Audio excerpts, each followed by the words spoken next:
dilaksanakan untuk mengenal pasti tahap keselamatan pelajar semasa berada di kampus. Seterusnya adalah penyataan masalah. Antara isu utama adalah keselamatan pelajar semasa melintas jalan raya. Selain itu, isu haiwan liar yang berkeliaran seperti anjing juga memberi ketakutan kepada pelajar yang berkuliah di bangunan Harumas. Terdapat dua objektif kajian yang hendak dicapai. Objektif kajian ini adalah untuk mengenal pasti risiko keselamatan pelajar di kampus Harumas.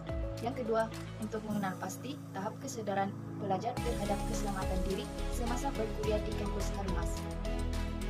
Berikut merupakan metodologi yang kami jalankan. Yang pertama, mengenal pasti topik dan isu yang berlaku. Kedua, mengenal pasti masalah dan objektif kajian. Seterusnya, pemilihan topik yang bersesuaian. Keempat, menjalankan proses membuat soal kritik melalui Google. Di samping itu, mengenal pasti stok dan edarkan suara kritik di atas sekalian kepada responden yang terlibat. Ahli studi menganalisis data dan laporan.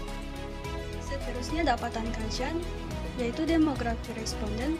Berikut merupakan bilangan responden JPH mengikut jantina. Responden lelaki berjumlah 48 orang dengan peratusan sebanyak 42,5%, manakala responden perempuan pula berjumlah 65 orang dengan peratusan 57,5%.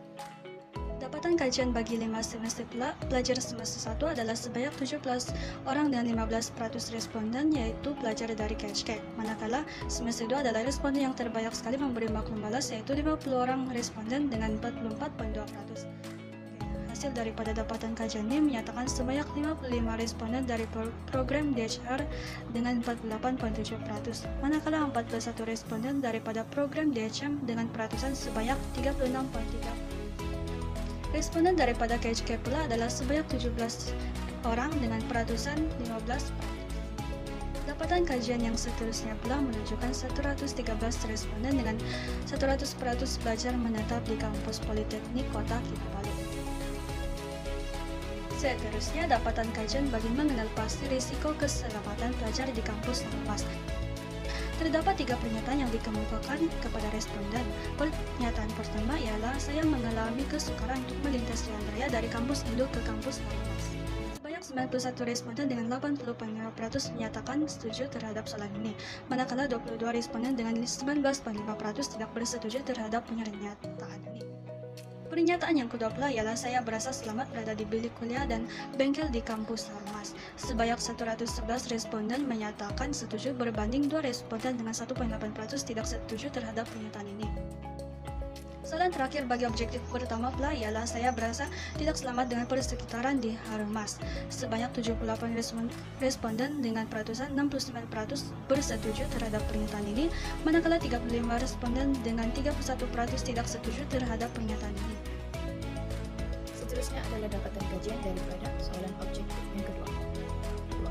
Berdasarkan pernyataan dari soalan pertama menunjukkan sebanyak 109 responden dengan 93,8% setuju, manakala 7 responden dengan 6,2% tidak setuju terhadap pernyataan ini. Soalan kedua menunjukkan sebanyak 80 responden dengan 70,8% setuju, manakala 33 responden dengan 29,2% tidak setuju terhadap pernyataan ini. Beralih kepada soalan yang ketiga, menunjukkan sebanyak 81 responden dengan 71,7% setuju, manakala 32 daripada responden dengan 28,3% tidak setuju terhadap pernyataan ini. Soalan yang keempat pula menunjukkan sebanyak 102 responden setuju dengan peratusan sebanyak 90,3%, manakala 11 responden dengan 9,7% tidak setuju dengan pernyataan ini. Soalan terakhir menunjukkan 98 responden dengan 86,7% setuju, manakala 15 responden dengan 13,3% tidak setuju terhadap pernyataan ini. Kesimpulannya, kajian kes bagi mengenal pasti tahap keselamatan pelajar di kampus Harumas telah berjaya dihasilkan. Hasil dari kajian ini dapat membantu pihak pengurusan dalam memastikan respon-respon pelajar menjadi fokus utama untuk memastikan pelajar berada dalam keadaan yang baik dan selamat. Seterusnya bagi cadangan, pertama melaksanakan program keselamatan, kedua menempatkan pengawal menjaga pelajar semasa melintas jalan raya, ketiga melengkapkan peti bantuan kecemasan di setiap bengkel dan bilik kuliah, dan terakhir membantu hewan liar seperti anjing.